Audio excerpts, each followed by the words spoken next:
Welcome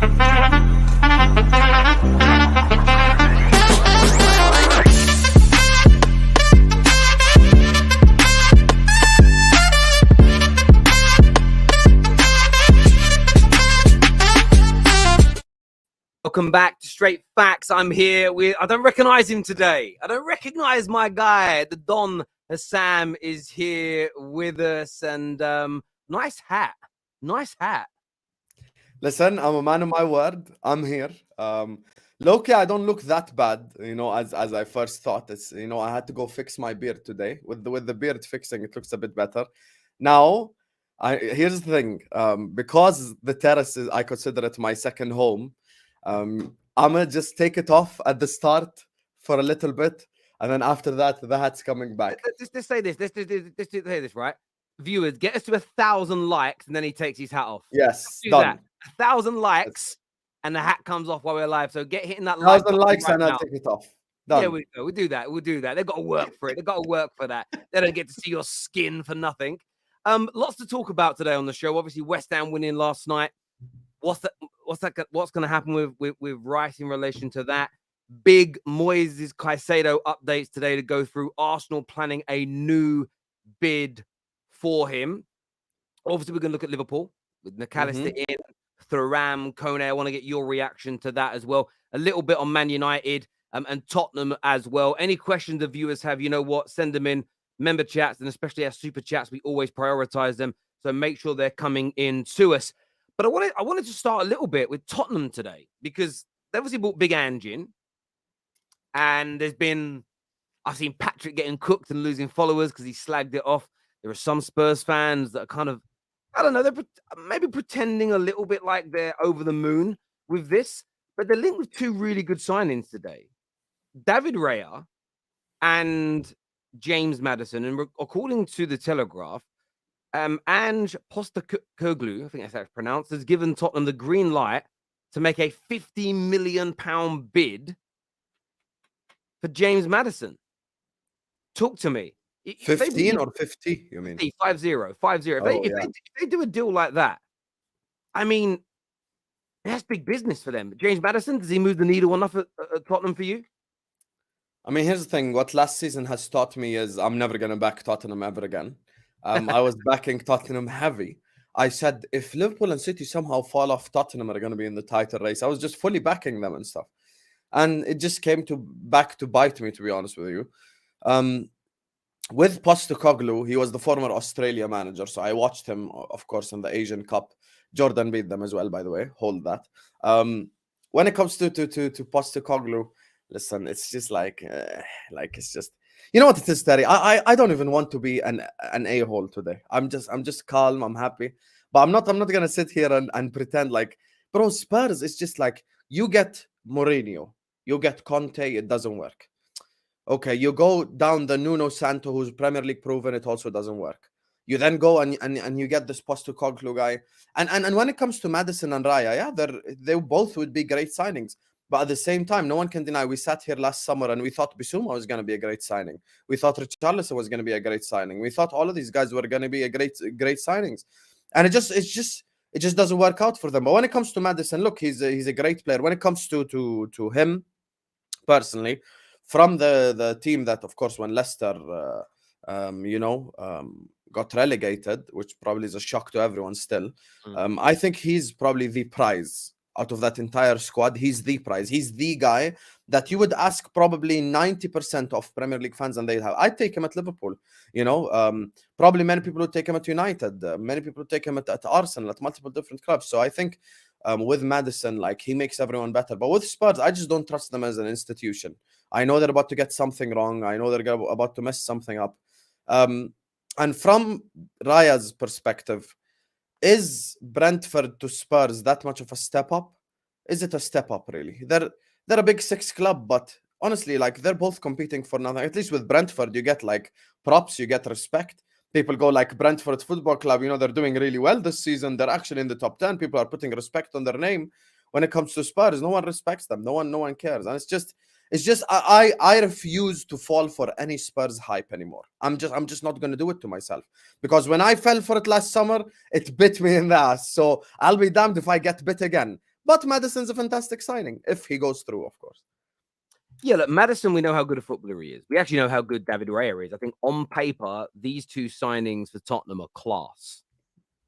But you're right. What's it going to amount to? We have seen Spurs, whether it's last summer, the summer. I've seen Tottenham have so many transfer windows in my life where Tottenham fans, the media, even rivals have gone, wow, they could be a threat. I always remember, and I don't know exactly when this was now, but Jose was still the manager of Tottenham. And I remember sitting outside there's a big Tesco's in Leytonstone where I grew up, and I was waiting for someone. I don't even remember who. Probably was my brother. And I was listening to Talk Sport, and they were speaking about how Jose. This is probably like 08, 09. I'm saying Martin Yol days, and Jose. No, it would have been slightly before that because Jose was still the Chelsea manager. Jose tipped them to be the dark horse of the season to challenge, and I just remember everybody always buzzing. Go back to 2016 when they signed Sissoko, Janssen, Victor Wanyama. That was going to be enough to make him challengers. Then when they got Serge Aurier and they got Davinson Sanchez, they were going to another level. A couple of years later, when they signed Ndombele and they got Bergwijn in the January, they were looked at as, wow, these guys are going to make us. That summer where they got Reguilon, where they got Doherty, they got Højbjerg, they got Lo Celso. Again, every single summer, they sign players who, from the outside looking in, people go, wow. I think 2015 was really good. Son, Tokyo de Vireld, Trippier as an example. But you go back I'm looking back through their transfer windows now, and when they signed the players, the summer when they got Lamela, Soldado, Paulinho, Etienne Capoue, it was just every time with Tottenham for some reason. Every single one of those summer people were excited about Spurs. Every single one of them. Every single one you just mentioned, people were excited about Spurs. That's my thing. So I'm just sat here going okay, Husam, listen, this has slapped you in the face probably 5-6 times already. Are you going to get excited? Let's assume they get Maddison. Let's assume they get Raya. Okay, and what? You're probably going to end up selling Kane if the bids go through to whoever. You end up selling Kane, then how are you going to replace his goals? By the way, Kane has had an unbelievable season, goes under the radar because Haaland broke the record. But he scored 30 Premier League goals. So now, how are you going to replace 30 goals? How are you going to replace Harry Kane's impact? Are Tottenham going to finally do the right thing? Because we both know that Tottenham are not going to sell Kane and buy Osimhen. Tottenham are going to sell Kane, use that same Kane money to buy 4 or 5 players, which we know. And I can use my own club as an example, just so people don't take it personally. When we sold Suarez, we went and we bought 7-8 players, and it amounted to nothing. You have to replace quality with quality. You cannot replace quality with quantity. That's just it's also about the mentality of the club. And you said something earlier, and I want to echo it. I've just been thinking and dwelling on it. I think David Raya is stupid to join Tottenham. Yes, he might earn more money. Yes, there may be more media attention, but it's going to amount to no trophies. I think this appointment of Big Ange is going to be a disaster. Yes, he plays pretty football, but that's just such a bad barometer, in my opinion. They're ignoring his lack of experience. They're ignoring his lack of time at. Look, I've had a few Celtic fans message me and say, we're a bigger club than Spurs. Historically, yes. But the level of football in Scotland is below that of the Championship, in my view. Celtic wouldn't win. Celtic are not better than Burnley that have just come up, as an example. They wouldn't win the Championship, in my view, which is why Scotland loses a lot of its top players to the Championship. Before that, the guy was managing in Japan and spent time managing semi-pro clubs in Australia. He's 57 years of age. He isn't a young pup, 40 years old, on his way to the top. He's managed for a few years in Australia, then moved to Europe. This is a man who, in 10 years' time is looking to retire. It's going to be a disaster. And David Raya and James Maddison, they should steer so far away from Tottenham. It's unbelievable, because it's all going to either going to end in complete and utter tears, or they're just going to be mid. They're just going to be sitting there. Yes, they'll have a prettier stadium than Brentford. They'll have a better stadium maybe than Newcastle with Maddison, because he's got an option to go to Newcastle. But what are you actually going to achieve? We saw last night West Ham fans, West Ham players, West Ham backroom staff in floods of tears, because winning trophies is the ultimate barometer for legacy. It's the ultimate achievement. Declan Rice and Bowen, you know, and everybody else on that football pitch. They're going to remember that night more than any derby game, any goals, any records. That night will live on in their memory forever and a day. That doesn't happen. James Maddison goes to Tottenham. It's almost like Kane signing a new deal. You are subjecting yourself to failure for the rest of your career. So for me, don't do it. Stay away, because you've got bigger and better clubs with more ambition looking at you. Please don't go to Tottenham. That's my plea. Genuinely. You know what it is, Terry? David Raya is never going to be as attractive as he is now. That's also another thing. David Raya is never going to be as sought after as he is now, because so many top clubs like yours as well need a goalkeeper right now. When is David Raya even going to get this opportunity from a future perspective? When this is opportunity, you know, like David Raya is now looked at like, okay, so let's assume for the sake of argument, the United Costa thing falls through. Somehow something happens and you know, Costa to United is off. Maybe Porto is asking for too much money or whatever. He could end up at Man United. He could end up at much better clubs. There are many clubs who need goalkeepers. And now David Raya is looked at like he can pass. He's a very good shot stopper, blah, blah, blah. His market value, his respect, if you would like, in the market is never going to be this high. So for him to waste that and go to Spurs, with all due respect to the Spurs fan, I see someone in the comment section earlier on going like, oh, you guys are negative towards Spurs. Terry just spoke on 5-6 windows where I say we, because even myself included, we fell for it. So all I'm saying this summer is I'm refusing to fall for it again. I'm just not. Because my thing is, how many times have we seen all of this? You still remember this summer they signed Paulinho and Soldado, and some people like, oh, Soldado's a boy, proven goal scorer, all of that. Like people getting hyped. And then what? It amounted to nothing. And the next one, it amounted to nothing. And the one after that, it amounted to nothing. So I think David Raya, it'd be making a huge mistake right now. He has a big chance of ending up at a much better club and a much better situation for him too, if he wants to become Spain's goalkeeper. That's another thing. I was about to say this. You look at the situation with Martinez at Arsenal going to Villa. Look, he's won a World Cup, and that's because he's good enough to be Argentina's number one. So his career, he'll always have that. And he was probably the best goalkeeper at the World Cup. That save in the dying moments. Wow. League-wise, he should have stayed at Arsenal. But I think he went thinking, oh, this will be better for me. Arsenal were a fading club. Villa are on the way up. And then Villa went and employed Steven Gerrard. And you know, maybe now Villa are going to go on to do some things, but they're not going to catch Arsenal. He should have stayed at Arsenal. And I look at David Raya and think, don't be sort of seduced by Daniel Levy's lies, the beautiful new stadium, and the promises, because everyone in the last 2 decades has been promised great things at Tottenham, and they've delivered a League Cup. And that was in 2008, which was a long time ago. In the last 2 decades, everybody gets promised the world and nobody gets delivered. Listen, Spain, Man United are supposedly interested in him. More chance of winning with us. I want us to go and get Costa over him. But at the same time, push for a club that might win something. And if they don't, go to a club where sort of the ambition matches the promises. Because Spurs are going to promise you the world, and they're going to promise you champagne and give you lemonade. It's as simple as that. So we'll see what happens with it. He's not the Spain number. Where is he in the list of Spanish? Is he like the third choice goalkeeper for Spain? I think he might be, but he's up there, like, which is what I'm saying. Now, if he makes the right move, it makes him that goalkeeper. That's the thing. Speaking of Tottenham, there's 2 different reports out today. Dean Jones came on the terrace earlier today and said he's been told it's practically impossible to get Harry Kane out of the club. Man United media this afternoon has stated that Ten Hag's confident they can get Harry Kane out of the club. You must have seen the stories last night that he was going to Real Madrid. 2 hours later, he was dead. What do you think is going to happen with Kane? Do you see Tottenham doing business and letting him leave? Or do you think he's going to have to run that contract down? This is honestly one of the most like confusing sagas I've ever seen. Like, it's genuinely so confusing. Like, it's just, I really like, I wish I could give you a genuine answer, but I honestly don't know, because anything can happen. The truth is, he could genuinely still end up at Spurs. He could. It's a possibility. He could end up at Spurs. Stay at Spurs. And there's a possibility he goes to Man United. Now, the one worrying thing probably from United's perspective is and and you know this is probably one of the reasons as well why your Glazers out, or when people are Glazers out.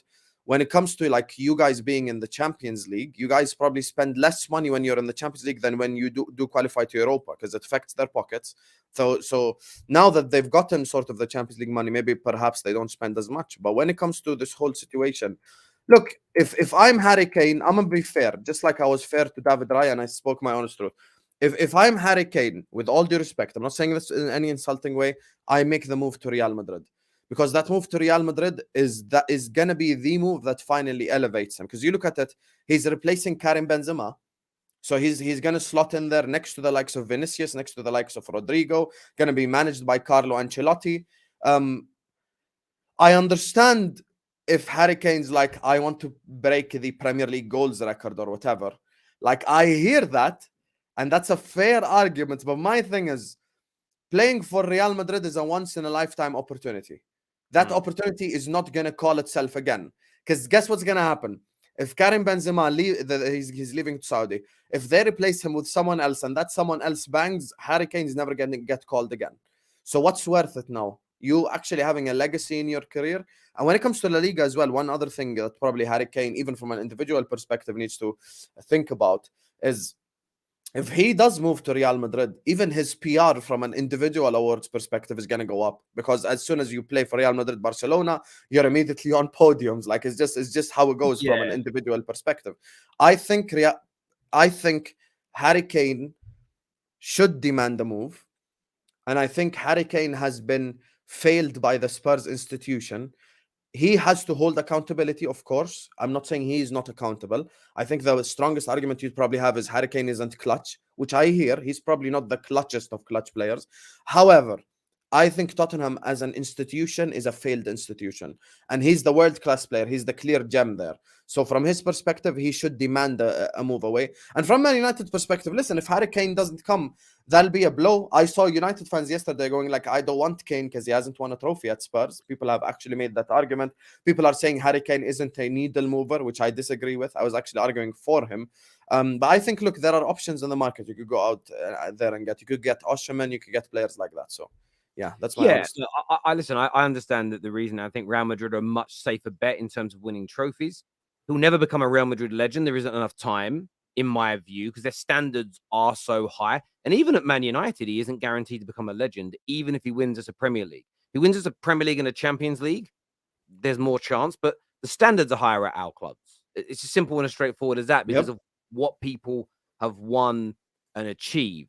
But if he wants that Premier League record, the only place for him is Man United, and he's going to have to force that move. There is still a risk because he may not win a major trophy with us, but with the direction we're going in, it appears we're trying to, where I don't believe Spurs want to. So it's going to be an intriguing one.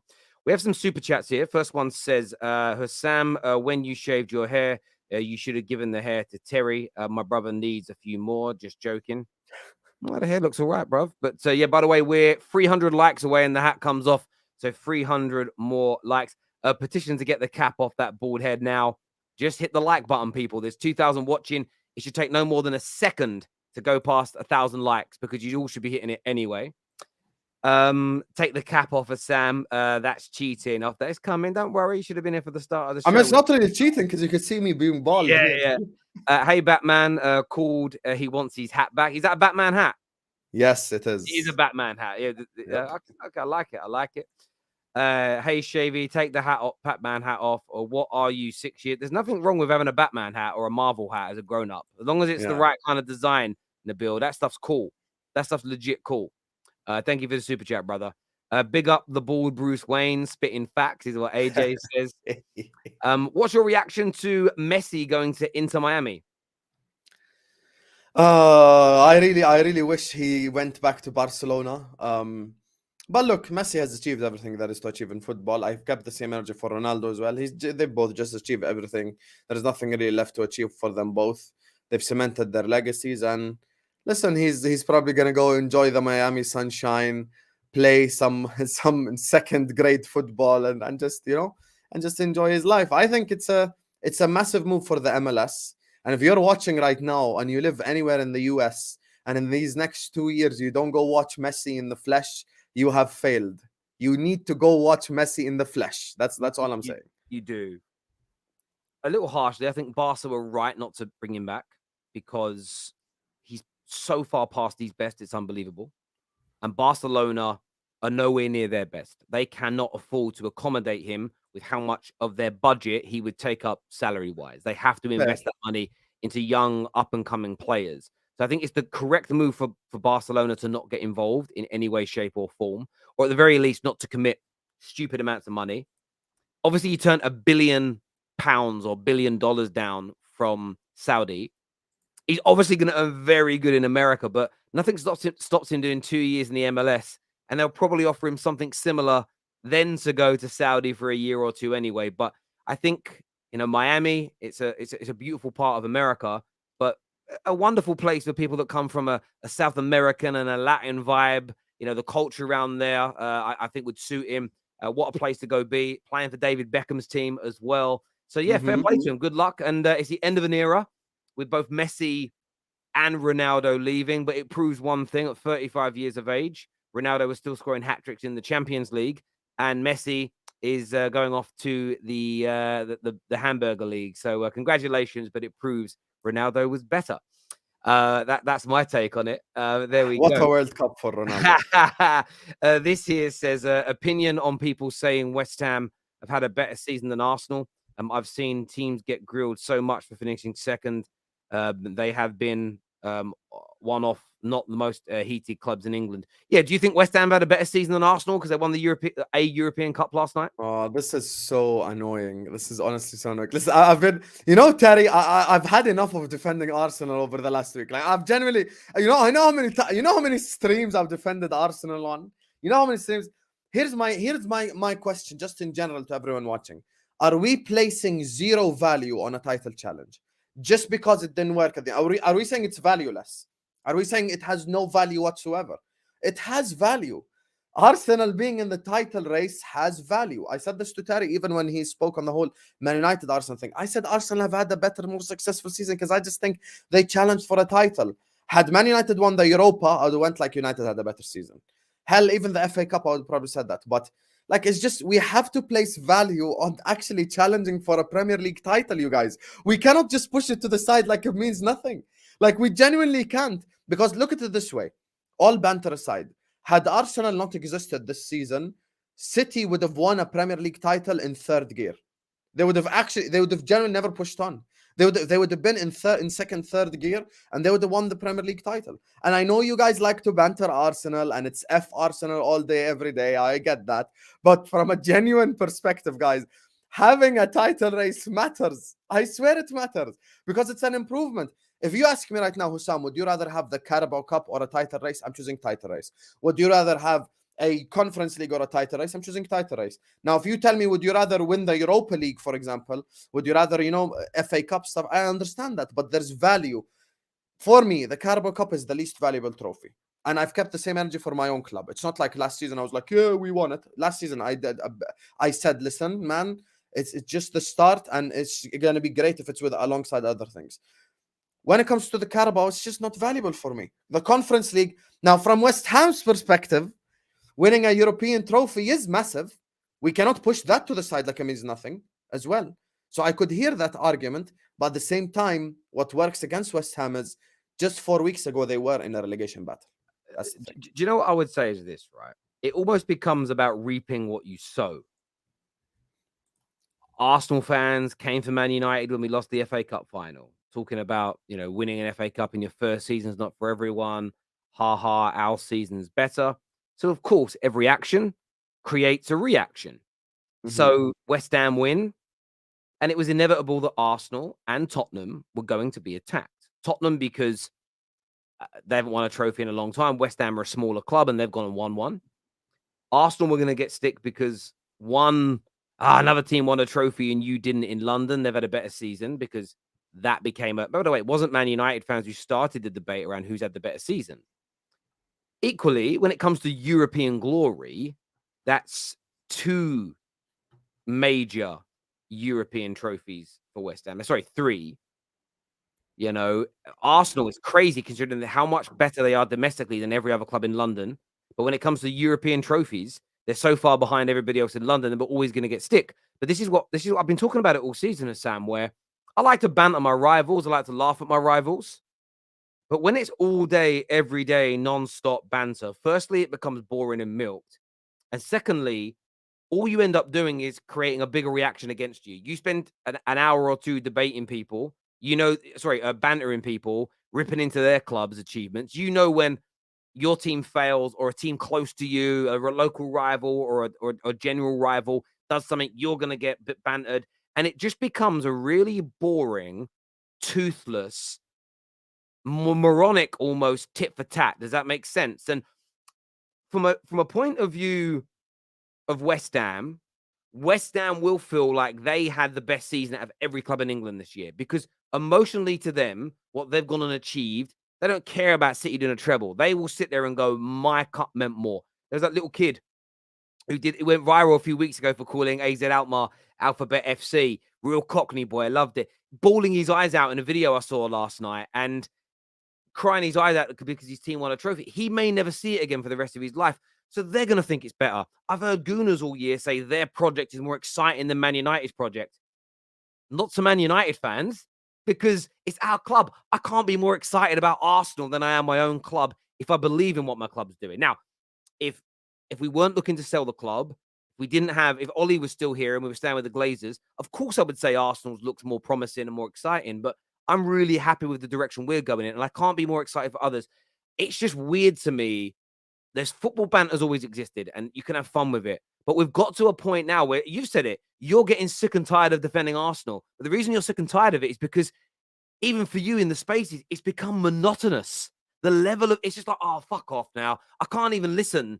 The banter's so dry now, and it's like curdled milk in the sun. And every day you're being asked to drink it. It's like, I can't do it anymore. Slow the banter down. Be real for a moment. Let it build up for real laughter. Like, Arsenal got so much stick all year. When they actually bantered, when they actually bottled it, for me, it didn't really have the same effect everybody thought, because all you'd done is slag them off for 9 months anyway, and then tried to put a cherry on top of the icing, but you'd already ruined it. So learn how to cook people properly, because it's becoming boring for me. You know what it is, Terry? You even said it there. And you know, this is what I said earlier.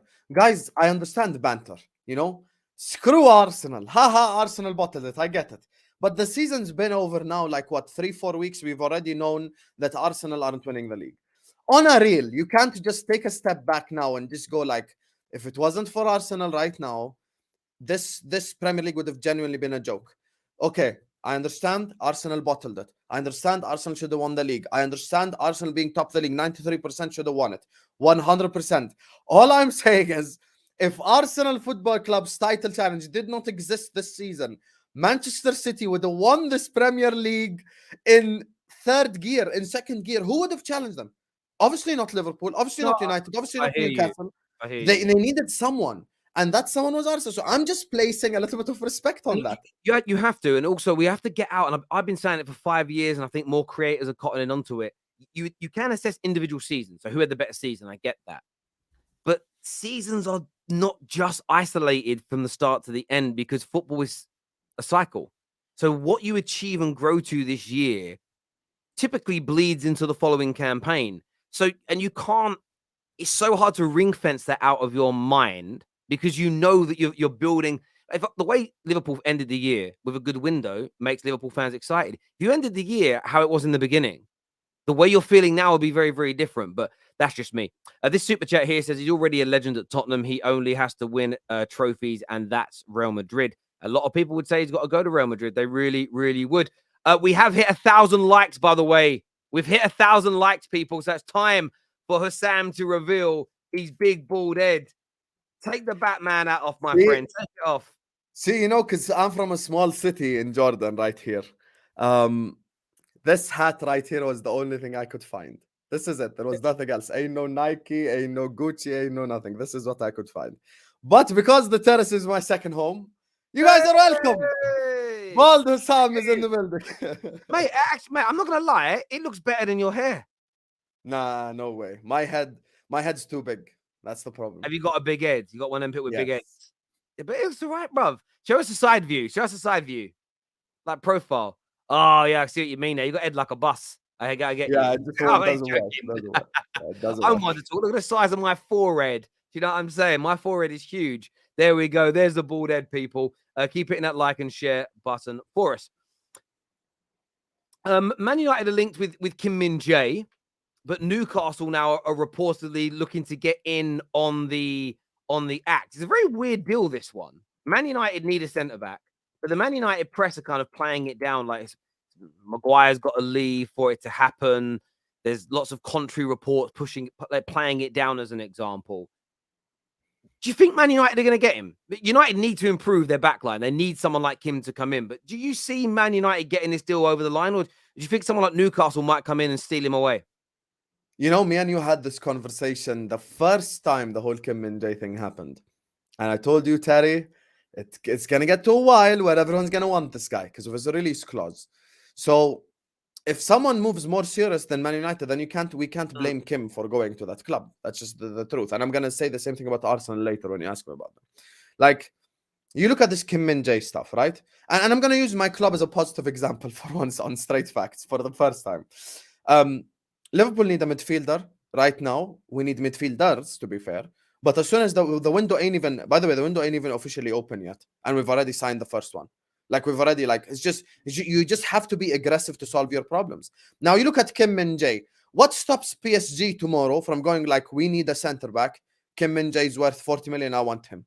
What stops Newcastle from doing the same? Hell, what stops my club, Liverpool Football Club, from selling a dream to Kim Min-jae? What stops Real Madrid, Barcelona, whoever needs a center back? What stops them? These are the things that I keep mentioning that, look, you have to be aggressive in the transfer window. And there's two clubs actually that have a clear lack of aggression currently. And that's funnily enough, both Man United and Arsenal. I look at Man United and it's just like, there's genuinely no aggression there. They need to be a lot more aggressive. They need to go like, okay, we need 2-3 more players and we're going to make it. Let us go get these players, have a full preseason with them, develop. I'm going to be so real. Honestly, I'm not banter aside. I don't know what's taking United so long.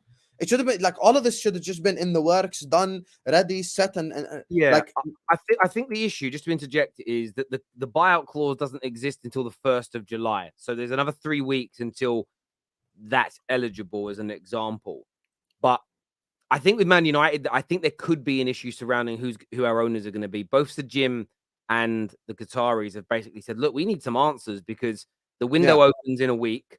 We want to be able to pump money into the funds for it. You've got Erik ten Hag who's pushing hard, according to these same journalists, saying, look, we need to really have an idea. We know there's money to spend, but we're not sure of the total budget, which is always going to put you into a predicament where you can't necessarily, you're right. We want Kim, we want Mount, we want, I'm just going to make a name up here, Caicedo, we want Kane, but we know with our current budget, we can't afford them all. So what order do we buy them in? And if we buy two of the lesser required players and we don't get a takeover, we're not left with enough money to buy the players we need.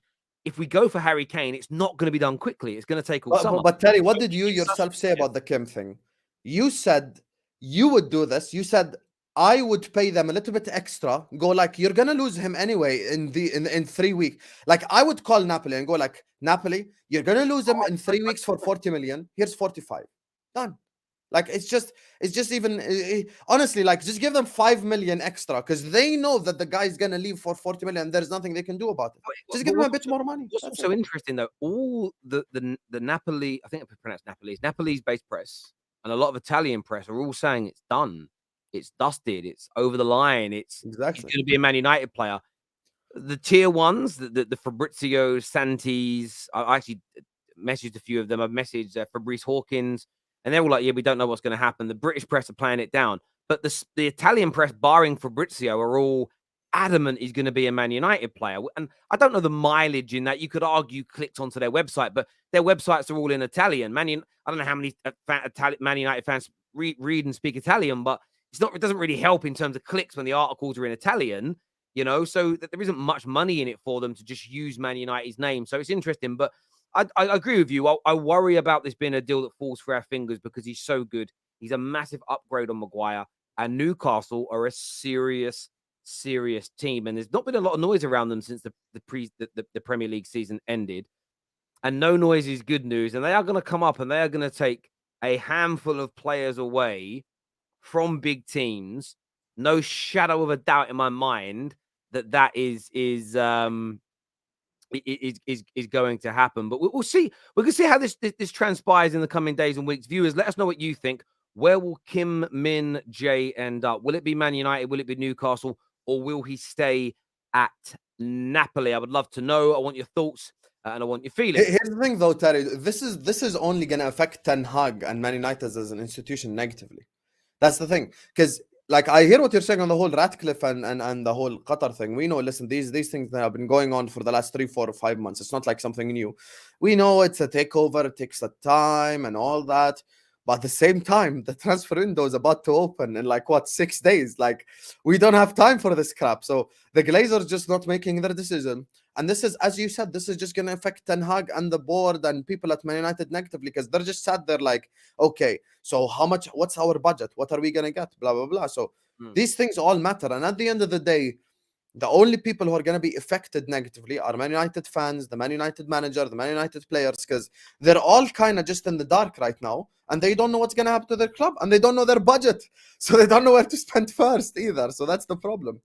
So, yeah, no, mate, I totally agree. And there is a budget. Look, we've got a good budget. I think we'll have a very good budget, even if they don't sell. I think we'll spend a lot of money still. But we all know, and I know the media have played this down. I don't know why. If a new owner comes in, especially if it's the Qataris, we know that budget is increasing or doubling. You know, we know it'll go from 200 to 300, 350, 400, especially if it's a Qatari, because they're going to want to make a very big splash. There's a super chat here that from the build. It says, Husam, Ten Hag speaking facts. That's why Qatar pushing for the sale. Terry, do you think the Glazers will make the decision by Friday? I have no idea what the Glazers are going to do. Nobody does, to be absolutely honest with you. What I will say is because Sir Jim and the Qataris keep increasing their bids, what's the mileage in the up until now? What's been the mileage in the Glazers ending it? Because if they've got a feeling that whatever the bid is, it might increase by another £300 million in a week, why would you accept it? You know, if I was selling my house and the 3 or 4 people trying to buy it kept increasing their bids, I'd never bloody accept one. I'd keep saying we're considering it until exactly. So yeah, it's on the Glazers. And I've told Man United fans, we have the power.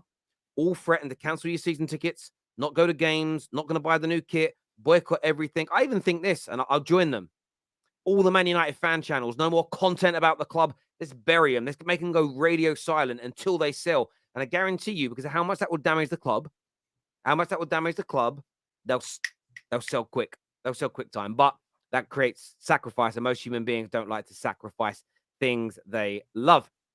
This here says, Sam, are you still having phantom hair strokes? Looks like the Jordanian Dr. Eggman. You know what's the worst thing about this? My head is hot.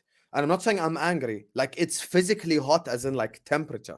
Like, it's just... You don't feel it when you got hair. You don't feel it. Bro, I said I don't feel it. And I went outside to just go buy something. And I come home and I tell my dad, like, bro, my head is hot. And he puts my head here and it's like, it's actually exploding. And I'm like, I had to go just bring cold water and rub it through my head. I didn't know. Sam, you look very hot. Yummy, yummy. Call me. Chill out. There we go. We've already reacted to the MLS news with Messi. So when you watch the playback later, that's on about minutes. I was looking now, about 19 minutes in, we did that. So you can go back there, Stephen, and find that, my friend. Thank you. Bayern also interested in Kane. He might go there, Husam. Still getting ready for the Hajj. Right, there we go. That's what he's saying. In the pilgrimage. You know, the thing is, big up to Husam as well, my namesake. The whole Bayern thing, you see this, Terry? If he goes to Bayern, it's a guaranteed trophy. It's a guarantee, it's a guarantee that he's going to lift something directly as well. This is how much there wouldn't have been, if Harry Kane joined Bayern last summer, there wouldn't have been a title race. If Lewandowski had stayed, there wouldn't have been a title race. So, yeah, the only problem with going to Bayern, you get the trophies. I think the only way if he goes there, you don't get the respect, is basically what you need. Unless the only Bayern teams that ever really get respect are the ones that win Champions League or are brilliant in the Champions League. So that's what you have to be able to do there, I think. Or players who break records. That's the only way. Yeah. Other than that, no one's gonna look at you like, "Hey, he played for Bayern, won the Bundesliga." No one's gonna say that. No, I hear you on that. Viewers, we've got some more super chats to come a little bit later in the show. We haven't missed anybody's. They're all starred, so don't worry about it. I wanted to get your take on. There's obviously 2 big transfers on their way to Arsenal. This news has come out in the last few hours from a number of reporters. First of all, it says Arsenal are planning to renew a renewed offer for Moises Caicedo, obviously a renewed offer from January. That's come from the Times. Fabrizio Romano states that no club have agreed on terms with the player. But since he released that statement, the Ecuadorian press have doubled down and stood firm on their report, stating no, he has agreed personal terms with Arsenal. I think some of the international press sometimes, they don't do all the PR nonsense. They go, the player's agreed and happy with the terms. We're just going to say it's accepted. Sources say Brighton want between 70 and 80 million for Moises Caicedo. How do you personally see this deal working itself out? Arsenal readying a new bid. Fabrizio sees them Chelsea as the front runners. 70 to 80 million pound. Talk to me. You know, Arsenal Football Club. Arsenal. I've defended you for the last week, but it's time to attack you now because you guys are not serious. Here's the thing when it comes to Arsenal Football Club. Declan Rice, I completely understand. He's playing a Conference League final. He's busy. He's playing his biggest game, blah, blah, blah. I understand. I have no problem. I have zero problem with Declan Rice becoming like a thing that is going to take a month from now. I have no problem with that. With Caicedo, what are they waiting for? Both seasons, both Arsenal and Brighton seasons ended a week ago. And if they really were serious about signing Moises Caicedo, genuinely, what is actually keeping them so long? Because as we saw, and as you know, as I know, and as all the viewers know, Brighton are a selling club. Brighton will happily sell to anyone in the Prem or outside the Prem if the price is right. You meet their price and you say yes, blah, blah, blah, and you just go there and you do it. And when it comes to Brighton and Moises Caicedo, here's Arsenal's problem. Chelsea is always going to have the bigger bag. Chelsea will forever have the bigger bag. So you need to know how to behave quickly, behave swiftly. Because here's the thing with Caicedo. If you offer Brighton 60 million and Chelsea come and offer 80, what are you going to do? Then what? Then maybe Chelsea have to say, yeah, then Brighton, of course, have to accept Chelsea's offer. And from Caicedo's perspective, it's not like Caicedo is going to have to sit there and go like, oh my God, Chelsea aren't in the Champions League, so I don't want to sign. No, Chelsea are still an attractive club. I'm well aware that Liverpool and Chelsea both are not in the Champions League, but we still are attractive clubs for many of these players. You know, they grew up watching many of the players, great players play for both our clubs. And they would want to play for our clubs too. So I look at it from the perspective of Arsenal. Look, here's the thing. Declan Rice, I understand you. He had finals. He's busy, all of that. With Caicedo, we just saw, and once again, I'm going to use my club. We just saw Alexis Mac-Allister go to Liverpool. Like, we just saw it with our own eyes today. We all woke up. We all were scrolling through Twitter. We saw Mac-Allister with a Liverpool shirt. We know Brighton are a selling club. Arsenal's season was over last week. All I'm asking is simply, what is keeping them so long? And big up Troops, who's actually on to Edu. He's going like, Edu is in Cyprus right now. The time where you need your sporting director, apparently he's out on holiday somewhere, which just genuinely just makes no sense. And now you have to look, because here's the thing, people say, Arteta, this guy, that, the bottle job, blah, blah. You have to be serious in the window. Arteta says, I want Caicedo. Brighton are a selling club. Hello, Brighton. How much you want for Caicedo? Let's do this. We want to do a deal. Done. Because what you do not want to happen is start a bidding war. Because before you know it, Chelsea are having a bidding war with Caicedo. United are having a bidding war with Caicedo. You're having a bidding war. Suddenly, you've wasted 2 months of this transfer window trying to get this guy. Before you know it, he's chosen United or Chelsea, and you're screwed. So you have to move swiftly. You have to move quickly. And I have a problem with them. And when it comes to Rice, I think he directly improves Arsenal. Directly improves Arsenal. No shadow of a doubt improves Arsenal. And I think you look at his price tag, it's been quoted as, isn't it like 80 million or something? Declan Rice or Caicedo? Declan, is it 80, 90? No, like mid-90s to 100 million. Yeah, okay. That's just the price tag. That's just the going rate right now for a player that's going to transform you like that. Because you sell Xhaka, you get Declan Rice in, that would be the equivalent of letting go of Loris Karius, even though Xhaka ain't that bad, and getting in an Alisson. Guess what happens? You elevate your club. You're telling me a double pivot of Partey and Rice is not one of the strongest double pivots in the world? That's definitely one of the strongest double pivots in the world. I would elevate you directly. But they just need to move quickly, man. They just moving so slow, Terry. I don't get what's keeping them. Honestly, the season we lost the league by a point, the next day we had Fabinho signed. One day. I get that. Jamrock here, one of our viewers, says, with Sam talking about the Mac-Allister comparison, saying the Mac-Allister deal is a different deal and a much easier deal to get done. You can't compare them. Says who? Why was it an easier deal? Same club. In science, when you do a controlled experiment, you keep the variables the same. You change one variable. Every variable is the same. Every single variable is the same.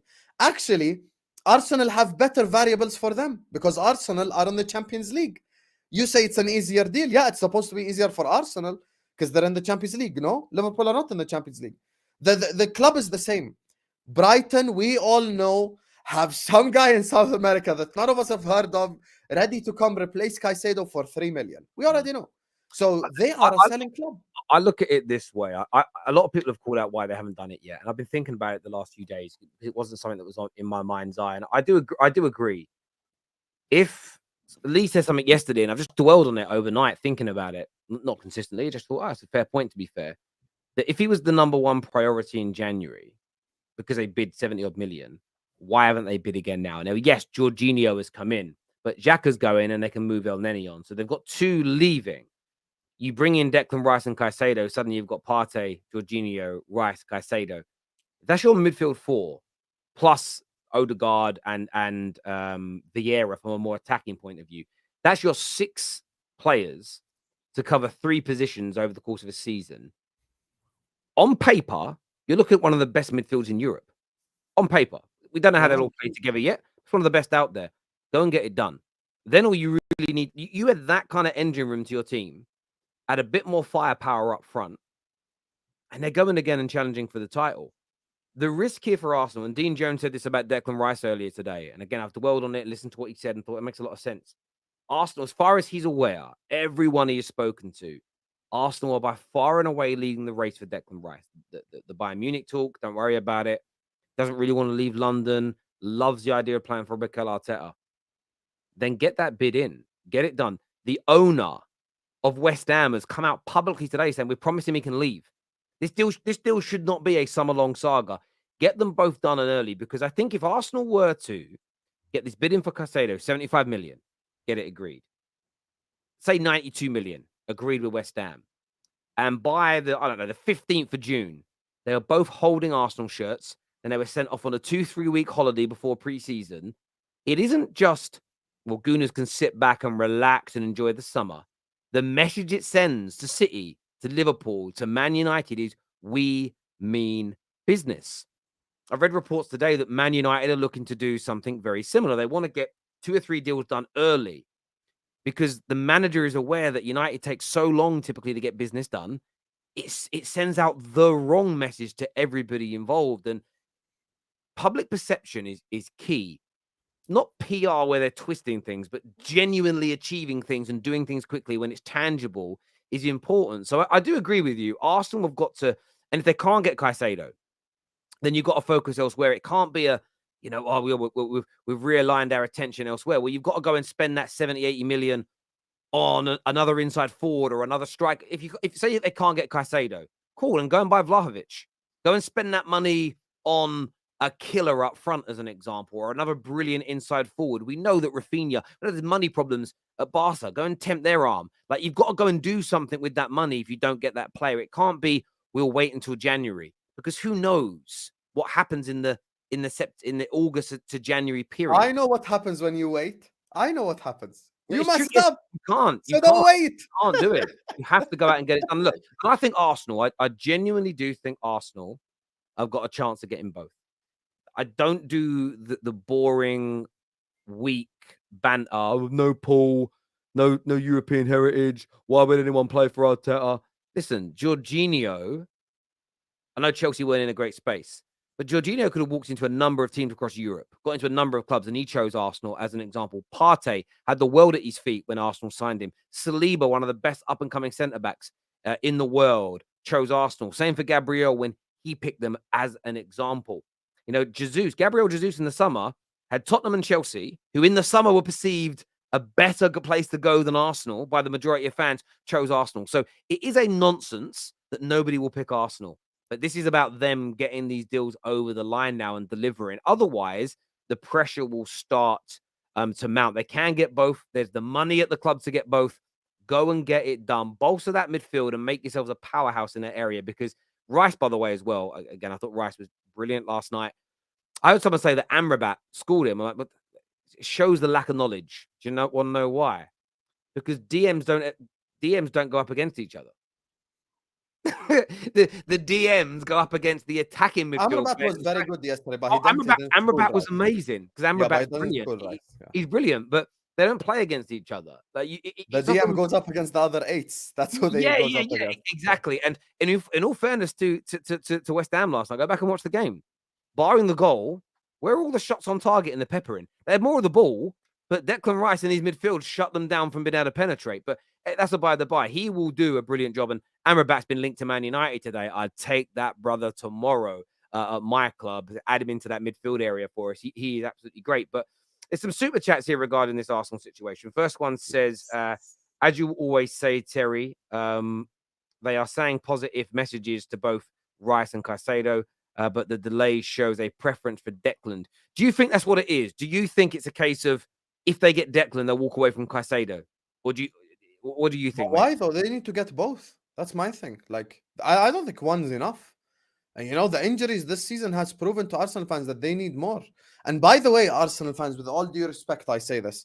Next season, you're in the Champions League. I know many of you guys are unaware of what it's like to be in that competition because it's been a while. But when you're in the Champions League, you're playing serious football every Saturday, Tuesday, Sunday, Wednesday. You don't have time for crap. You don't have time for all this, oh my God, Fabio Vieira, blah, blah, blah. If Fabio Vieira wore that Arsenal kit and played a serious Champions League game, you'd get annihilated. So because you need both, I don't think one is enough. I'm gonna be real with you. I think they need both. And as I say, if they don't get Caicedo, that money's got to go onto somebody else. How do you know they're not negotiating quietly? From Zach. Yeah, Zach, you could be right, bro. They could be negotiating quietly, and we'll see what happens. But at the same time, get it done sooner. Well, I've called my own club out with Kim. Get Kim done because someone else is going to come in and take him away. Man United did it last year with Darwin. I weren't that fussed. And I said it, go back and watch the videos. I wasn't buzzing about Darwin Núñez, but we were leading the race. And then Liverpool came in and took him away from us, the sons of bitches. Reported 200 million spend, not including outgoings, at least 100 million in outgoings. There's no reason we can't go crazy this summer. It's time. Come on, you gooners. Yeah, I mean, if you've got 300 million pounds to spend, these two are going to take up about 50, 60% of that budget. That's fine because Arsenal don't need loads of players. They need 3 or 4 top quality players coming into this team. Bit of Deadwood leaving. Arsenal go up a level. There's no doubt. Great comment there, Jay. Facts. Jordanian Rick Ross. Edu pisses me off. What is this? One time at a player BS being on holiday during this period. Edu's pissing off a lot of Arsenal fans. He's pissing them a lot of them off. Yeah, I mean, I feel like this is the time of year where people that do your transfers, it should almost, like, my brother works for a big plumbing company and they have to do a stock take on all the stock they hold as a company. And there's a rule in their contracts during stock taking periods, nobody's allowed annual leave. It's in your deal. So if you're like a footballing director at a club, during the transfer window, unless all your targets have been signed, you shouldn't be allowed on holiday. It should just be a damn rule. And it's the only time in the year where you really need them anyway. Yeah. The rest, you can take holiday every... And by the way, listen, I understand the summer holidays, the weather's nicer, but these people are so rich. There's it's summer all year round if you travel to the right parts of the world. It's summer somewhere, basically. Yeah, exactly. And these guys have got the money. So, yeah, there's no excuse. This says, don't know how much they will have to give for Rice, but that will be why they are going after Rice first. Doubt we will get both anyways. What Guna? But why Dan though? Shouldn't you demand you get both? Like, I hear listen, I hear more Arsenal fans probably want Rice more. I understand why. I genuinely get it. But at the same time, like, you need both, bro. You genuinely can't have one. Me and Terry have agreed as well. Like, you can't just sign one of them and move on. No, you need both. 100%. You need both. Yeah, no, definitely. Without a shadow of a doubt, they are both needed in a pretty big way. In my opinion, they are going to dance. Demand it, my friend. This here says, "Big up, Terry. This is this league a farmers' league because it wasn't for Liverpool for 3 seasons and Arsenal this season, City would walk it easy? No, I mean, you could make that argument that if it wasn't for Blackburn and Newcastle, Man United would have won 7 or 8 on the bounce in the 90s. If it hadn't been for Chelsea, Man United would have won 4 or 5 on about 5 or 6 on the bounce between 2006 and 2007, sorry, and 2013. So it's always been that way. You name 2 teams there that have competed as an example, but I think we're redefining Farmers League in the wrong way. I think we've done this in other shows before, but Farmers League for me was always top 2 or 3 teams are really good, but the lower you go down the lead, the quality falls off. And the Premier League is still high quality from top to bottom, so it can never be considered a Farmers League. Even I if swear Man United won 8 and 12 as well under Ferguson. Probably. Well, yeah, well, the Premier League was from, he was in the Premier League, he did 20 years in the Premier League and won 13. So he had 13 in 20, like Premier League season. So it's, yeah, I mean, the guy pretty much won, I don't know what percentage that is. I don't know what the percentage is because I'm terrible at maths. It's going to be what, 60 odd percent? Let's just work that out. 13 divided by 20, 65%. So 65% of the first Premier Leagues all went to one club. It was never called a Farmers League then. And yeah, it is what it is. It's about the bottom 10 club always. It's about the bottom 10. That's what the differentiator. How long has Pep been here? Pep's been here 7 seasons, so he's won 5 divided by 7. So he's won 71% of them, right? So it's slightly above Man United's percentage, but that was over 20 years, not 7. Maybe he maintains 71%, but I guarantee you it drops to between 60 and 65% or lower. Therefore, it's the same as it's always been. Again, it's just the mainstream media trying to create weird conversations. This dominance, as it happened before, the kids just don't remember it, I think. It must be what it is to me. I think it's a case of wanting both, but Rice is a top priority. Get him done, then move to other targets. No different to United prioritizing a striker first. The thing is, though, I don't believe in that. I don't believe it exists. There is number one priority. But if you've got a budget of £300 million, it doesn't matter who you sign first. If you're genuinely going for both, we need a striker as a number one priority.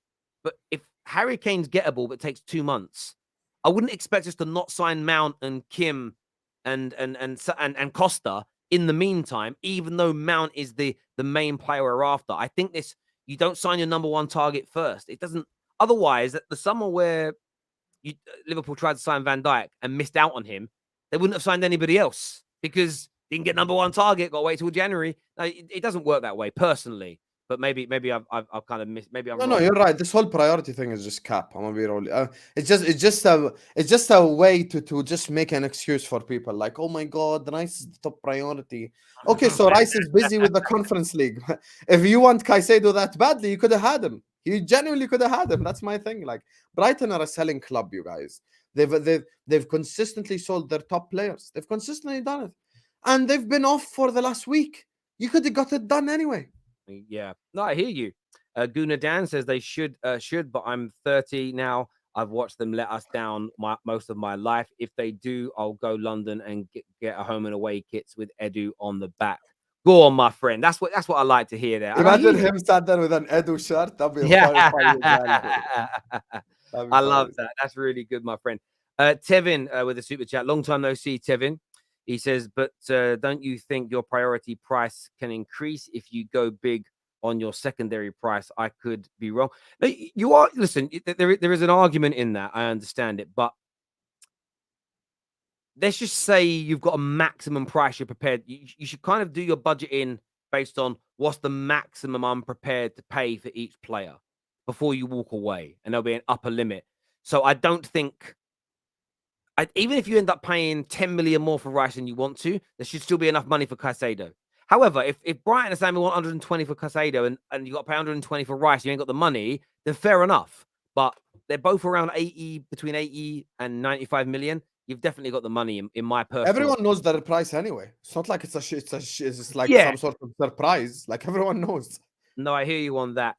Viewers, keep hitting the like button for us. Make sure you're subscribing to the Terrace as well and turning on the bell notifications as well. Obviously, big news today for your club, Liverpool. The official announcement of Mac-10. And what a piece of business it was as well. £35 million pounds. I've seen rivals try to play it down and say, but it's a clause, or they've paid higher agent fees. It's not really 35 million. What about the salary and all this nonsense? Listen, it's a phenomenal piece of business for Liverpool at 35 million. First of all, your reaction to that deal going through. First of all, comment section, make sure you spam hashtag Mac10 in the comment section. Mac10 sounds like, an AR gun you'd use in Call of Duty and just start getting kill streaks and stuff and just destroy everyone on that map. 35 million. Big up to Alexis Mac-Allister. It's just, I've been one of the guys who have spoken about him from early on with Mac-Allister. I've been confident we're going to get him, even when he was linked to City and blah, blah, blah. At the time, yes, Mac-10, keep it going, you guys. It's a fantastic signing. 35 million, which is a bargain deal. We love ourselves a bargain deal. Probably most FSG outers like myself, most people who are anti them like myself, just wish we would just do more like of these bargain signings, then we wouldn't be in this position to begin with. But with Mac-Allister, I've always maintained the two biggest positives is, number one, he has played at a World Cup alongside Di Maria and Messi and didn't look out of place. There are players that stick out in front of all the class players, and you could just tell he's the worst player on the pitch. He never stuck out. He looks like he belongs next to Di Maria. He belongs next to Messi. He belongs next to that great Argentina team. And actually, after that first game against Saudi where they lost, they changed it. They put him in the starting 11 alongside Enzo instead of Paredes, and it just worked and it clicked. And from on there, they kicked on and they won the World Cup. And he's Premier League proven. So you go away to Old Trafford, you go away to the Etihad, you go away to the Emirates. It's not like it's his first time there. He's been there, he's done that, he's had that Premier League experience, and he's an all-rounder. That for me is what we need. So he is creative, can play in a double pivot in a 6, can play as an 8, can play as a 10. Will probably I think he's probably gonna just slot in the left for us, but he can be very creative going forward. He's press resistant, he keeps the ball well, and at that price, it's a no-brainer. You go back, using Liverpool ourselves as an example, just 7 years ago, we signed Oxlade-Chamberlain for more than that. So, if it's just a no-brainer, to be honest with you, and it's a great deal. It's an absolute great deal.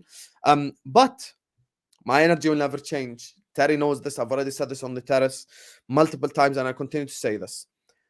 Mac-Allister could be a part of a horrible package or a great package. I'm not going to sit here and do, backflips because we signed Mac-Allister, because at the end of the day, it's not about just him. Can you get me a strong package deal? Can you get me 4 or 5 that elevate us? Meaning, get me 3 midfielders, get me a centre back, get me a full back, for example, or whatever, or a right winger, or whatever. And then we'd be sat here and we'd be happy. But I'm not going to sit here and just start jumping. Hey, we signed Mac-Allister. And then suddenly, 3 weeks from now, we're sat here like, oh, just Mac-Allister. And when it comes to you, Lana, you say Enzo 2.0. I wanted Enzo. People who watch my channel have heard me speak about him when he was at River Plate. I wanted Enzo. You know how much my soul hurt on the inside when he went to Chelsea? I'd love Enzo. And by the way, Enzo, you ask most Chelsea fans, 99% of them are very happy with him. He's actually playing well for Chelsea, considering how bad they've been. So yeah, I'm happy, but I'll be happier when I see who the rest are. That for me is where I'm gonna be happier. Listen, I agree. And look, a lot of people are asking why it's 35 million. This isn't a dig at Liverpool. It was a release clause. It's not Liverpool's amazing negotiating abilities. I saw people yesterday, and honestly, and these are content creators again. I can't believe it. I saw one guy, I don't remember his name, and he tweeted. It was your own fans, by the way. Yeah. I saw this guy. I can't remember which one it was, and he said, "I'm really happy that Brighton and Liverpool are bringing transfer prices back down to normal." I'm like, gee, people don't read articles anymore. It's a release clause. It's a release clause, and it's a mistake from Brighton. Brighton essentially, I believe, undervalued the player before he signed the new deal. He's gone on to win a World Cup, have a brilliant season, and 35 million is a steal. Now, in the summer, if you bid 35 million for Mac-Allister, it'd be like, what are you doing? Because he was okay last year, but nobody saw him as a top player. But it's fantastic for Liverpool. It reminds me of when Chelsea got Kante for 27 million. I remember for 3 or 4 years, this player was 70, this player was 80, Kante was only 27 million. Buyout clause. I've read 2 different prices of Haaland's buyout clause. I've read 52 million and I've read 64 million. But either way, it wasn't great business by Man City to negotiate the price. It's a release clause. Man United, by the way, we get Min-jae for 42 million. We haven't done a brilliant job. We've just hit the fucking release clause. But equally, at the same time, get off Liverpool's back. They've done the deal with the player. They have signed him. Anybody would have got him for 35 million. I think for 35 million in 2023, for the quality of the player, it is an absolute snip. It's a brilliant start to the summer now for Liverpool, but it's about what they do next. And what they do next, according to Fabrizio and others, is they are looking to schedule more rounds of talks to advance the situation with Manu Kone and also with Thuram. I was told earlier on today that I've been pronouncing it Thuram. It's Thuram. Sorry, my French is obviously terrible. But Thuram to Liverpool is to advance. Kone as well. They're young, but they're highly technical, highly talented players. How do you feel about those guys coming in with Alexis Mac-Allister? Let me give you guys some shocking news, regarding Liverpool. There's a genuine possibility Liverpool actually signed 4 midfielders. And yes, you heard that right. There is an actual possibility we signed 4 midfielders. Now, this is the reason why I'm not an ITK. As you guys can see right here, I'm not an ITK. But I know what I know, and I speak of what I speak of because I know it. Here's the thing with Thuram, Kone, with Lavia, with Vega, with all the players that we're linked with. I'm just going to be completely honest with everyone here. Absolutely nothing's done. Zero is done. Because, for example, let's look at Thuram. You look at Kefren Thuram right now. Kefren Thuram, tomorrow, his selling club could wake up and go like, we want 60 million. Suddenly, we're not buying him. We want 70 million. Suddenly, we're not buying him. You need to understand this is positive in the big picture. And I'll tell you why it's positive in the big picture. The biggest mistake Liverpool Football Club made last season is we said it's either plan A or nothing. That is where we messed up royally. Now Liverpool Football Club are sat here being plan B, plan C, plan D, E, F, G, H, I, J, K, L, M, N, O, P. Like, it's just, we have so many plans. I had to finish it. We have so many plans, so many. And this is how it should be. You should never go like, I want one guy, and if it doesn't fall through, that's it. I'm just stuck here, and it's all ruined. Terry mentioned it earlier with Arsenal.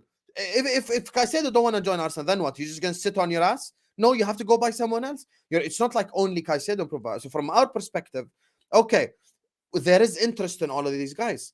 Interest does not mean that you're gonna buy them. There's interest in Thuram, there's interest in Koda, there's interest in Lavia, there's interest in Gabi Vega as well from Celta Vigo. All of them have interest, but it's just about now negotiating with the club, which player wants to join, which player doesn't. I mean, with Kone, there's an interesting story that George Schmatka, our new sporting director, his son is actually the sporting director of Borussia Mönchengladbach, I believe it is, the Kone selling club, or Wolfsburg. It's one of them. I forgot which one, but his son is the sporting director over there. I know the player wants to join us. I know they like working under club. They like Liverpool, the idea, all of that. So all of that is great news. But at the end of the day, I'll keep the same energy for my club that I kept for others. It's about executing. We can sit here and we can do interest talk. If me and Terry right now do an interest list, we'll give you 500 player names from all the Premier League. And this is the thing. Well, I defend a lot of media outlets when it comes to these conversations, because especially when it's of interest and they're looking at players, because clubs will look at multiple players. There again, I don't understand. There's a book here I've got that I've read. I've read this twice now, this book, and it's called Done Deal, and it's all about the insiders, guys, the football contracts, £1 million transfers, and Premier League's big business. And it goes through deals old and new that have happened. Fines in football and other things, how things work. I've watched documentaries and I've watched films and I've spoke to journalists, and I used to deal with football clubs and player liaison officers. The clubs are always looking at multiple players. I've had calls from certain clubs saying, listen, you may have seen the rumours. We're looking to complete a deal for X player. He's only going to be here for a couple of days, and then he's going to be away for like 6 weeks with holidays and then pre-season. And we really want him to have his bank account set up so he can have his wages paid, bank card ready. We want you to get a line of credit open because he wants to get a car. We used to do all this for them, right? And credit card set up, offshore banking taken care of so that he's not paying too much tax. All these things they need to do. Some of the bigger players, they would open up, they would want business accounts opened up offshore as well, and they fiduciary accounts and things so that image right money could go into it. It was all quite complex. And we'd set the process, all the forms ready. We'd set all the mechanisms up. We just wouldn't press the open button essentially on our systems, right? We'd have it all ready. We need you to come see us Wednesday because the deal's going to happen on the Tuesday. He'll be here he'll be doing the photo shoots. He'll be here overnight. We'll sign the paperwork. He leaves. Sometimes I'll be driving to the club. Deal's fallen through. Don't come now. Or the club's changed their mind. They're looking at somebody else. We'll keep you posted. And I only dealt with what they call resident non-domiciled players. So international players, essentially. I didn't deal with anyone that was British. This happened in the summer months. This would happen to me and my colleague that looked after the sports book at Barclays 30 times, where you were told something and then it wouldn't happen. So if just through my own personal experience, when we've only got one target, generally that's bullshit. You know, it generally is bullshit. And Liverpool this year seems to be a bit more loose-lipped about who they're looking at. And I think that's because your fan base has been so angry at a lack of transfers in recent years. Let's keep them happy. Let's let them know we're doing business. And you're right. I think you're looking to advance these conversations with Thuram and with Kane. If the price rises, if somebody else bids and it starts going up, we know you're not prepared to pay 60, 70, 80 million for players. Exactly. Which is why we know you're not going to go for Caicedo. You're not going to go for Declan Rice. Because if you did, you might as well have paid an extra 20 million for your number one target, which was Jude Bellingham. And you're not going to do that. So it's going to be really interesting to see. But I think you'd agree with me as well. It's a good thing that we're looking at multiple different plans. Yes, without a doubt. Again, I said this on my video yesterday, and again, I'll probably have someone like Prime on the bill get angry. Why are you saying nice things about? Why are you saying nice things about Liverpool? I think you're cooking right now. You're not cooking quick. You know, I've got a charcoal barbecue that I cook the burgers and the sausages on and things like that. But I've got a wood barbecue that you cook a rack of ribs in for like 5 or 6 hours. You slow brisket. So it falls off the fucking bone, right? Whoa, I love my food, right? That's what you guys are doing. It is a slow cook, in my opinion, because I think you've been working on these deals for a while. You're bringing in players that are good for the here and now and for the future. And this weird notion that Liverpool were done, fallen off, and we might as well write them off next season. I think it's what I call a gym. Jim from American Pie. It's premature. Far too premature. It's just silly. It's just silly because these players that we have, guys, like, and I've seen Terry. Listen, there's people who agree, there's people who disagree, and I hear both aspects. But my thing is, look, here's the bottom line. Salah didn't wake up one day and become a shit player. Neither did Fabinho, neither did Thiago, neither did Van Dijk, Robertson, Trent, Alisson. These are all not, like, they didn't just wake up one day and stop playing well. So I'm just saying, you surround these players with talent, with players around them, with players who actually are talented as well around them. And you're sat there going like, yo, this is a team. Like, just from a starting 11 perspective, if you look at it, you know, like a Konate, Van Dijk centre-back partnership, you go into the midfield, you're looking at a Thiago, you're looking at a Mac-Allister, you're looking at a Kane or a Thuram, someone like that. You're looking at our front three, which never had a problem scoring anyway. And suddenly you're looking at the team going like, whoa, like Liverpool are actually strong. And the thing is, the one positive thing to come out of this whole Europa League thing is it will actually allow us to play these serious players in the Premier League, which is what I want.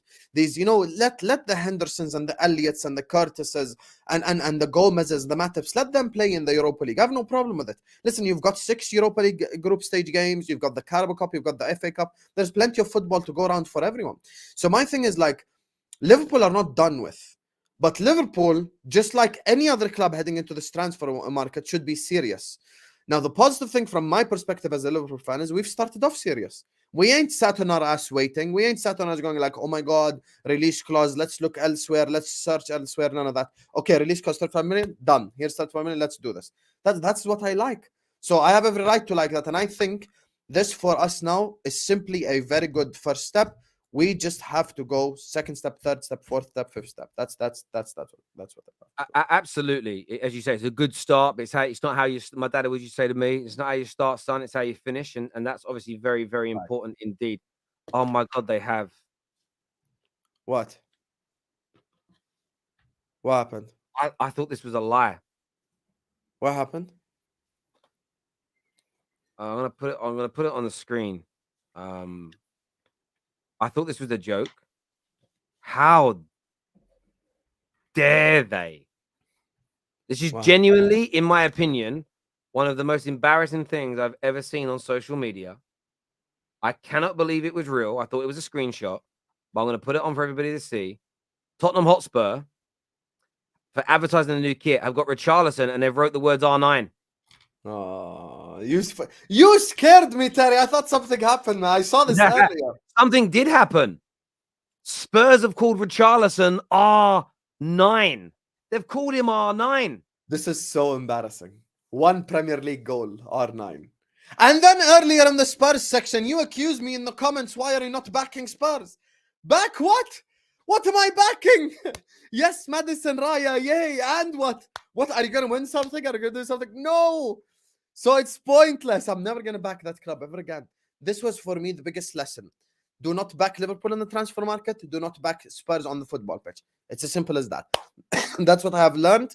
And for me, R9, one Premier League goal. One. R9. It's not even R nothing. Honestly, it's ridiculous. Richard 9, maybe, but this guy... Ronaldo Nazario de Lima, I apologize. I apologize to you. R9 now, with a big belly and double chin, is better than Charleston. It's crazy. It's really, really... I've quote tweeted. I've asked Elon Musk to block the post and ban the post. Like, Elon Musk, get involved. By the way, Twitter now, they do the fact checking. Someone tweeted that Arsenal never won a European trophy last night as banter, and it got fact checked by Twitter. I fucking died. It's gonna ruin banter. I saw that. It's gonna ruin banter. Super chat here says party release clause. Yes, parties was a release clause as well. 35 million for a player who right now is better than Jude. Do you think he's better than Jude Bellingham? No, he's not. I'm not one of these guys who bought copium or inhaled copium or sell copium. I am on zero copium right now. I'm clear-headed. Jude Bellingham was the price set. Listen, let me just say this to the Liverpool fans. I know you're a gooner, but let me just say this to the Liverpool fans. Stop comparing every single signing we signed to Jude Bellingham because it only makes us look bad. Second of all, please realize that Jude Bellingham has not moved to Stockport. He's moved to Real Madrid, the biggest club in the world. That's who he's moved to. Real Madrid are not out there buying random players. Let's look. Terry, just the last 3 years. I'm not even going to go deep. Valverde, Camavinga, Chouameni. Look at who they're signing. They're signing the best of the best when it comes to youngsters. Don't inhale the copium. Put it down. Let it go. My hair's gone now. Khalas, let it go. Jude's a Madrid player. It's okay. Don't compare every player to Jude. Move on. Yeah, I was saying this to United fans the other day. We're linked to Højlund, who looks very good. But stop this mindless... He's out, the new Haaland. Stop. There's no such thing as a new Haaland. Haaland's had the best start to a young career in the history of all European strikers ever. This man ain't going to do it because Haaland's almost a one-off. Only R9, who isn't even European, is the only player at the same age at slightly better or slightly worse goals per game ratio at that age. This man has left, you even look at the likes of Lewandowski and Benzema, Messi, Ronaldo. None of them at this age were anywhere near this amount of goals. That kind of thing. All you do is set a player up for failure. If you guys start saying better than Jude, the pressure is going to mount even at 35 mil. Nabil here says the problem is Arsenal fans are going through complexities and they are insecure. They hype up every small thing, with made up facts. They try to find every illogical excuse. They open themselves up for banter. Oh, I hear that, Nabil. But how about breaking the cycle of dead banter and just let them say it, laugh at them, and move on, as opposed to attacking them and then going over the top, and then they do the same to you. It's what I said at the beginning of the season. Terry, why were you so nice to clubs last year? I said, when it comes to praising Man United, I just wanted to be able to praise my club without, but you don't say it about my club. So I just decided to be a bit more level-headed, praise things that I think are good, and criticize things that I think are bad. I've done it for years now, so that I have a bit more credibility when it comes to praising my club. And I just can't. Banter's gone now. The banter era has been killed by too much of it. Too much of anything is bad for you. I like ice cream, but eat 3 tubs of Haagen-Dazs and see how you feel. Legitimately, sit there and eat 3 tubs of Haagen-Dazs. You'd be sick, and that's what has happened to banter. And people think it's fun still, and I'm like, nah, bro, dead. Guys, if Arsenal Football Club didn't exist, we would literally this would be hands down the most boring Premier League season of all time. No cap. Genuinely speaking. Like, we also have to acknowledge, I swear, they played their important role this season, bro. Like, we can't just push it to the side. They played their role. They failed at it, but they were still there. So we just give them respect for that. No one is saying they should be paraded or something. No, they shouldn't. Okay, haha, you bottled it, blah, blah, blah. But at the same time, all I'm saying is, listen, they done well to be in the position that they're in, and that's it. Yeah, 110%. They did. So there we go. It is what it is. Banter will never die. Yeah, good banter will never die, but monotonous banter is already dead, my friend. It's already over. It's why no one's growing from it anymore. It's why it's like over with. 3 up and coming players for 35 million is far better than the money for one player for 90 million on 3k a week. Liverpool don't have oil state charity handouts, is what Blade says here. Yeah, but if you'd have signed Jude Bellingham a year ago, you could have had him and then added two or three of these guys now. Like, you can't ignore that. This here says, what a load of BS. A lot of fans put that pressure on us with made up news, like we don't get Rice or Caicedo. People will roast us, even if in reality we were never in for them. You are, though. You are in for them. You're definitely in for both. Yeah, but the 7-Up. See, the 7-Up banter was funny for about 2 weeks, and then it's like having a can of 7-Up made no sense. No, that one's going to be boring. That one's going to be funny forever. Come on, man. You cannot. No, but I'll talk about cans of 7-Up. Like, it's one of them things. Like, once you got beat by Bournemouth a week later, it was dead. It was over. It was finished. Do you know what I mean? Especially when you guys... will never be dead, Terry. Especially when you... Well, you could say that, but good luck. That's true. We're in the Europa League. True. I know. Yeah, I take that every day. We suck, Terry, man, but that's our moment this year. You ain't going to take our moment away. It's all you've got. It's all you've got. You're like Ian Bill. 100%. I own it. It's all I have. It's all I have. Opium is strong with you guys. I know. You know what's this, Terry, now? This is how bad your season was, right? You don't even have hair at the end of it, G. Like, your hair's even gone. My hair's gone now as well. you know, Terry, there's one thing, though. Me and you are going to unite next week, because... as probably you maybe don't feel as happy now as you were in February. I'm not happy either, of course, with the season we had. We need this Saturday, if Inter somehow do it for us.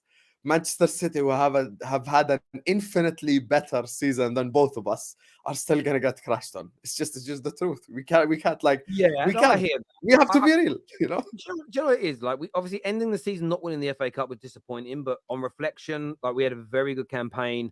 I'm happy with the direction we're going in. My happiness is more dictated by the window that we have. You know, if City end up doing the treble, it'll be annoying that they've matched us in terms of that achievement. It will be, I think, even more heartbreaking to Liverpool, Arsenal, Chelsea, Spurs, who, you know, another team has got a single season achievement that surpasses everything they've done single season wise. But what you have to do is focus on, right, well, what can my team do to respond? And I always remember growing up, I remember even in my young working days, you debate whose club was better, and I go boom and treble. And I always remember, you always throw the treble in, yeah, because you can't. And the response was because there's nothing we can say to it. That's more my issue, that it was our trump card in debates, and another team's going to have it, but it doesn't take mine away. I'd be more worried if I wasn't a Man United fan, because it's two teams now that are looked at as the best two teams of all time. So yeah, look, let's see what happens with it. I'm praying. Do you think Inter have got a chance at the weekend? Yes. You do? Listen, 2 Italian clubs have lost the final. 2 Italian clubs. Roma have lost, Fiorentina have lost. It's only right that Inter bring the pride back to Italy. Listen, I have hope. And all I need is hope. Not copium, hope. That's what I have. And I look at it from the perspective of Inter Milan can be solid defensively. They have the smash and grab gene, so they're capable of defending, parking the train if needs be. And I think it's a genuine possibility Inter win. I would be sat here having fully given up had AC been in the final. But when it comes to Inter, no. Inter are a respectable club. And you look at their midfield, they've got the likes of Brozovic, Barella. You look at, their defense, you've got Bastoni, Skriniar, I believe, is going to be fit. Their goalkeeper is there as well if needs be. And there's 3 painful scenarios that I wish on City fans. Number 1, that they lose on penalties. Number 2, Edin Dzeko scores the winner. Former City player. 1-0 to Inter. That would be for me the most painful. You know why? Because they sing Edin Dzeko's name every week. And the third thing is if Romelu Lukaku scores the winner and it's 1-0, they're never gonna live that down ever. I don't have your faith. I believe City will win it. I believe City are going to create the biggest piece of their club's history ever. I do hope that I'm wrong. But I just think they're so good, City. They're so good. But look, United laid a bit of a plan down on how you I know they scored 2 goals, but they were 2 long shots from outside the box. The first goal, I can't imagine them doing that 2 finals running. Thank you. In terms of breaking us down, there's a game plan. If you can stop City, you've just got to be good on the counter attack. And City, they probably have better good on the counter. They probably have better attackers than us right now with the injuries that we've got and everything else outside of Rashford. Everybody else is, and a young Garnacho. Anthony was out injured. Weghorst coming on. They've got a chance. But yeah, City for me, I'm going to predict them winning 3-1, 4-1. I think they're going to win comfortably, but we will see. Viewers, I want to say a big thank you to all of you for tuning into the show today. It means a great deal. Husam, thank you and your bald head for coming on. It means a great deal to us. It really does. We actually have a super chat here that says, afternoon, Terry and everyone, if City win the Champions League next season, they can become the first team to win 4 Prems in a... Listen, if they retain that Champions League and the Premier League again, they become forget the points. They become the greatest English team of all time without a shadow of a doubt. That's true, Dinesh. Thank you, bro. Listen, everyone who's tuned in, a massive thank you to all of you, to all my super chatters. I appreciate you a lot. Until next time, take care. Goodbye. God bless. And we'll see you all again very soon. Bye-bye.